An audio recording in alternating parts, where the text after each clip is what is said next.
一种拼接原理可以实现万千可能。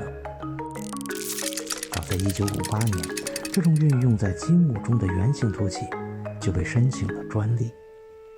不过，以凹凸组合起到连接和固定作用的结构方式，却并非是玩具积木的专属，我们称之为榫卯，已有千年。榫卯它可能有一些中国式的一个审美的东西。什么样的审美风格可以称之为中国风格？我们又该如何应用到当代设计中呢？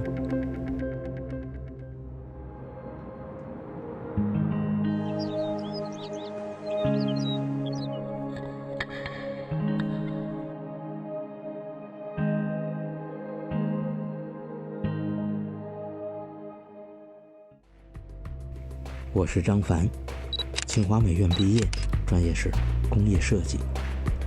现在和志趣相投的伙伴共同成立了一间原创家具设计公司。极简这种感觉我也很喜欢。北欧设计奠定的极简审美，一度引领现代家具设计，也深深地影响了我们的设计风格。然而，北欧式的极简虽然风靡世界，却总让我有距离感。我时常怀疑自己只是追逐潮流，并没有真正理解极简的美。刚开始做设计的时候会非常主观，因为我们之前的作品外观造型可能卡通了一点，大众的反馈就是一件儿童家具嘛，我们也挺困惑的。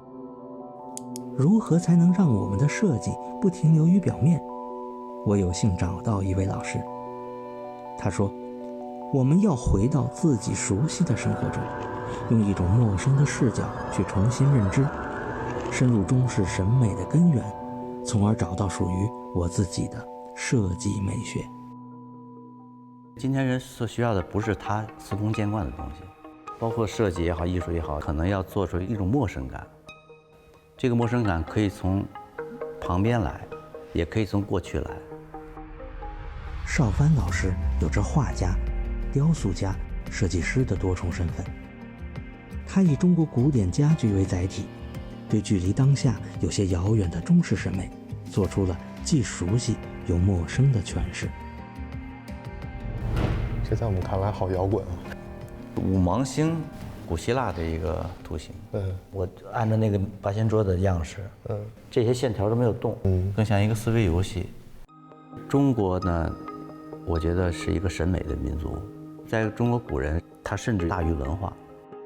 其实想做到的也是能做出属于中国自己的一个家具风格，但是我们不太了解它的核心到底是什么。邵帆老师说，帮助他重新认识那些已经陌生的中式审美，激活他创作的老师，曾经一度被当作废品处理。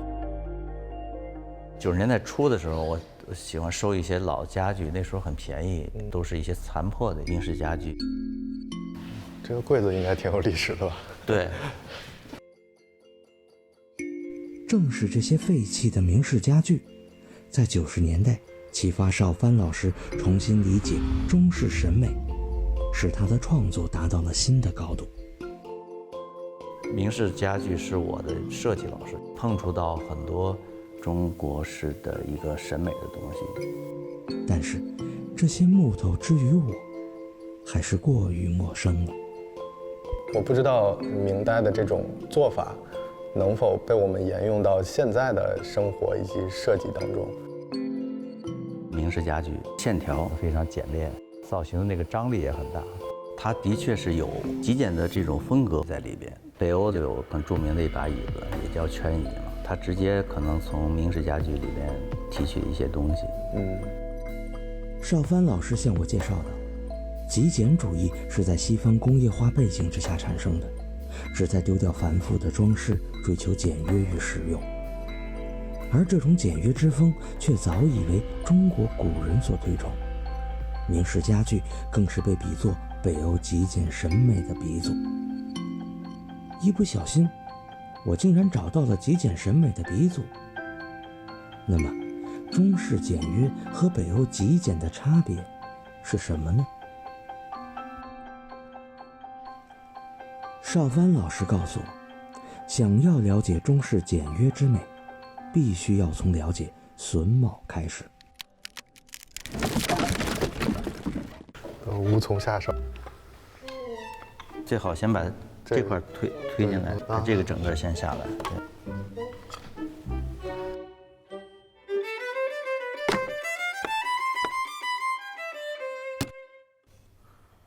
这也是吗？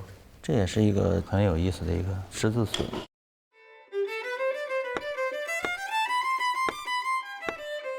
这个在原来建筑结构上有。在中国，因为木材分布广，易取材，古代工匠便发展出非常适合木材加工的榫卯工艺，最大限度地将木材的特性发挥出来。同时，凹凸组合的连接方式相比一钉一铁的固定方式，更能抵抗外力冲击，使家具结实耐用。还挺紧。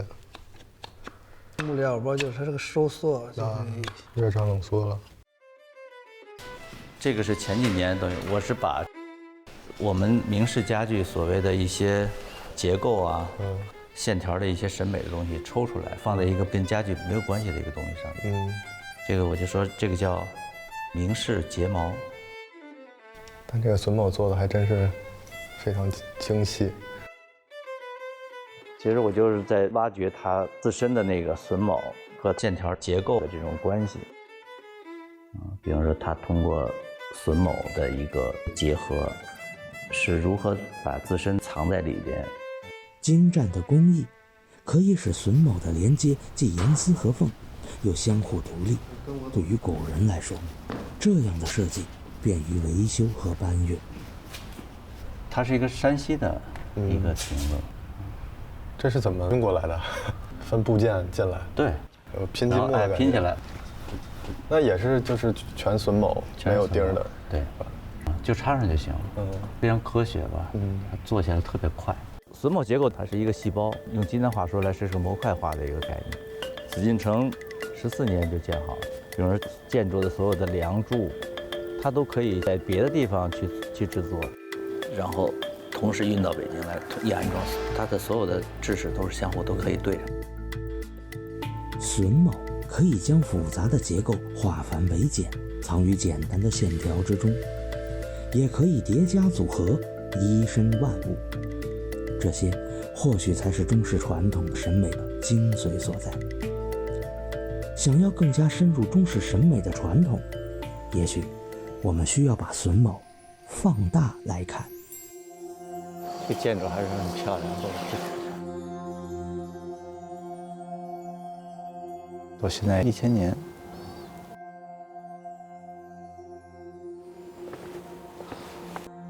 这个唐代那个浑厚的那气象，据说是李太白写的，题的字。梁思成先生曾用上承唐代遗风，下启宋式营造，时研究中国建筑蜕变之重要资料，来记述独乐寺。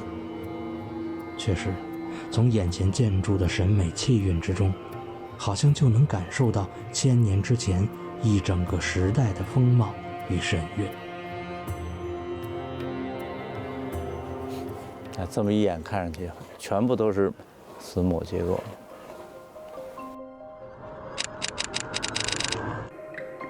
它特别的厚重，对，有力，对。就是唐还是大屋顶嘛，我们一看那个大屋顶的，就感觉像日本建筑，因为唐的建筑在中国太少了。唐代那种雍容啊、厚重啊、文化的博大宽容的那种感觉。跟那个明清式的这种建筑对比很大哈。它明清的建筑就是把斗拱部分慢慢就削弱了。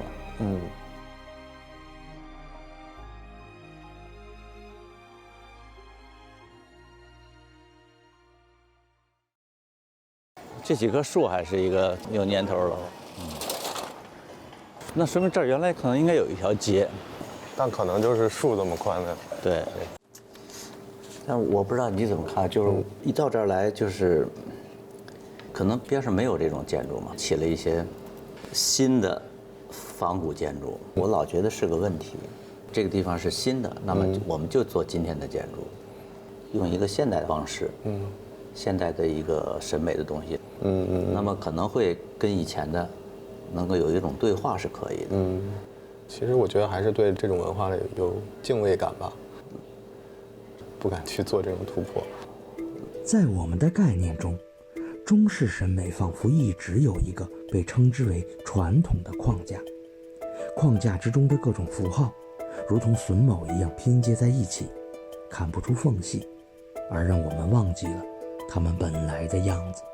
其实中国传统文化，我觉得它过去是一个显学，对于今天它就不是显学。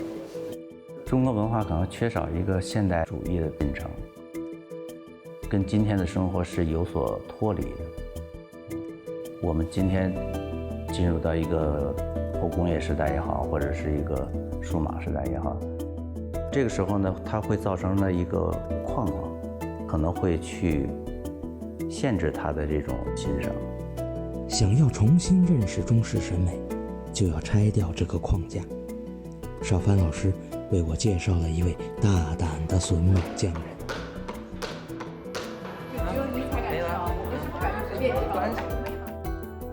刘文辉，他用8年的时间，将复杂神秘的榫卯与斗拱，转变为古建筑零基础的人也可以理解拼接的积木玩具，拉近人们与传统之间的距离，实现榫卯在现代社会的72变。刘文辉向我介绍到，如果要还原出中式审美框架之下的各种符号，我们需要先破译一些暗号。榫卯是个大课题，它运用在了我们建筑、家具，还运用到了城市的很多方面呢。我们所做的很多的斗拱的样式啊，都是来自于宋代的《营造法式》这本书。它这个还是用当时的这种语法。对，没错。一枚6分工。营造法式是1000年前的一部建筑行业标准手册，也是一部古人留给我们读懂中式审美符号的入门指南。一枚是1厘米？不是。哦，那是一个构件。分是营造法式的一个计量单位。你有的时候你一句话需要看很多遍，然后去研究它这里断句在哪里，标点符号应该在哪里，因为你标点不对，有可能你就会理解错。梁思成先生他们当时也是研究了营造法式，当时梁思成他拿到他也看不懂，后来他就找故宫的很多老工匠去请教，说这个里面到底那口诀是什么意思，花了很多年时间写的《中国古建筑》。后期的所有的古建筑史的书，我们都可以找到梁思成那本古建筑史的影子。当传统对于我们来说不再是神秘不可知的时候，也许我们才会发现，那些颠簸不破的标准框架，至于古人可能仅仅是一种基本的创作规律，甚至无奈之举。我们就拿这3个来比，我们就会发现里边的一些端倪。这3个啊，这个唐式，这个宋式，这个清式的，我大概对一下中心位置，你会发现，从柱子到这个昂头之间这个距离，我们发现唐式的是最大的，对这个距离，所以它能够搭更大的屋顶。那清式的，因为它整个斗拱出挑的这个深度啊，不够，它没有办法搭更大的屋檐，这样的建筑出来才能够显得更加的恢宏。确实，我们那天去独乐寺看的时候，也能发现这个特点。是的，独乐寺呢，它是标准的继承了唐代建筑的做法。刘文辉还讲到，唐式建筑之所以气势恢宏，除了结构精巧，更需要用参天的巨树，才能做出支撑飞檐的斜昂。唐式是有斜的这个，利用杠杆原理，来解决到这个承重问题。唐宋之后，参天巨树便很难寻得，然而古人却也能利用榫卯技术，做出层层叠叠、不输飞檐气势的重檐。在了解到古人遵循规律之下的创作后，似乎渐渐发现，相比榫卯这样的技术，古人对于技术的继承方式才是影响中式审美风格的关键。而中国的文人更是在技术之上，将审美升华为一种思想与精神而传承。中国文人呢，对艺术的理解，他已经到了这个高度，但他不是极简主义。西方的极简主义，它其实是一个理性的推演，它有一个很明显的发展过程，跟我们还是不同的。我们对有些东西呢，往往是守中的，它不会是推到一个极致上去，用一个什么东西来化解的那种极致，它始终是在一个中庸的一个度上。那中国做艺术的时候，绘画呀、书法呀、建筑啊、家具，始终是在共同的一种文脉当中，所谓的以气载道的一个天地观。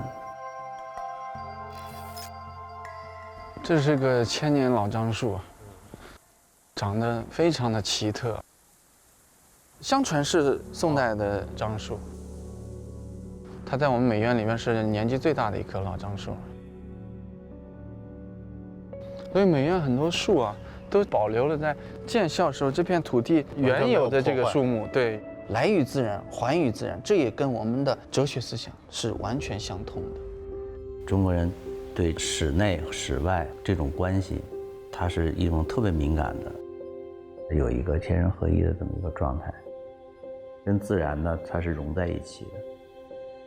文人介入家具的设计，那么有可能这一个家具班子会住到你家里来，根据你的建筑，根据你的园林尺度也好和你的风格，然后他才开始慢慢在里边去做你的这个家具。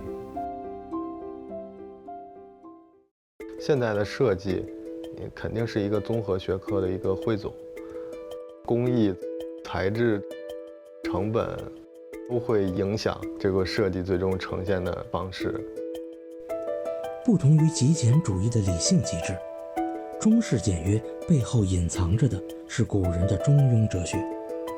也许只有理解古人是如何将这种哲学观念，或者说是天地观，贯穿到各种审美表达之中，才能真正让我们的设计不再停留于表面。这个建筑叫什么呀？这水岸山居，在每一块木头里边都是有钢板的，榫卯加杠杆的原理。您是几年来这边上研究生的？2016年。很多人不明白啊，他说你做古建筑，你应该去建筑学院去学，你怎么会去考山水画专业？只有我自己知道，因为技法并不难，而难的是你怎么样把这个技法运用到能够表达出你想表达的东西来。临摹一幅绘画，不是说我临摹完就完了，而是通过临摹去试图去了解当时的画家的一种心境。我老在想，当你创作一个作品的时候，到底是什么力量推动它在你脑海中出现？那个作品也挺有意思。它这每一节它不都是一节一节做出来的？对。然后它有一个八正榫合起来，虽然可能你塑料或者金属能够完成，而且比这完成的可能还好。对。但是呢，用木头做呢，给人的感觉是不一样的。就会给人一种生长的感觉。我们所谓抽象和具象，这件作品当中也是在相互妥协当中，这个度到底拿捏在哪？我们到底什么时候收，什么时候起，这两边的这个取舍到底在哪？这就是我们的工作了。中国文化，我觉得特别直接的东西呢，比如说符号式的东西的这种叫继承也好，延续也好，我觉得意义并不是很大。从它的一个内在的逻辑或内在的一个审美上面，我们从中能够汲取什么样的养分啊？这个资源就是我们能够用多少，或者说我们今天用今天的人的眼睛，怎么看待这些东西？坐卧平椅之间，贮藏、间隔之用，皆可谓之家具。它嵌入在每个人的生活日常之中。因为亲近，每个人对于家具都会有各自不同的理解与期待。那个名字叫一个桌子做的梦，一个桌子的梦。这个桌子的梦，也许正是我们完成当代审美表达过程的写照之一，是一种传统文化充分理解后的取舍。之前觉得凡是运用到这些榫卯结构，就一定会做出一个传统风格的家具来，但是我觉得现在应该是有一个新的理解，是对周遭生活体验后的真诚回应。一开始的初衷肯定都是想有自己的风格特点，是否要坚持初衷去做这件事情，还是说被市场最终所同化？所以这个其实对于我们来说也挺矛盾的。你也可以不考虑这个东西是在市场上是一个什么东西，完全是从个人出发。比如说你自己的一个理想，对家具啊，对环境的一个诉求是一个什么样的，以及期待大众认可时，仍能坚持保有的一份初心。既能反映出自己的设计理念，而且能让人使用体验有它的独到之处，设计师才能存在于这个时代。而正是一代代怀揣期待的个人，不断拆解传统的框架，真诚地对这些符号进行更新重组，在一笋一卯间，让我们的生活变得更美。请记得在影片下方帮我们留言、按赞、分享，请记得订阅频道。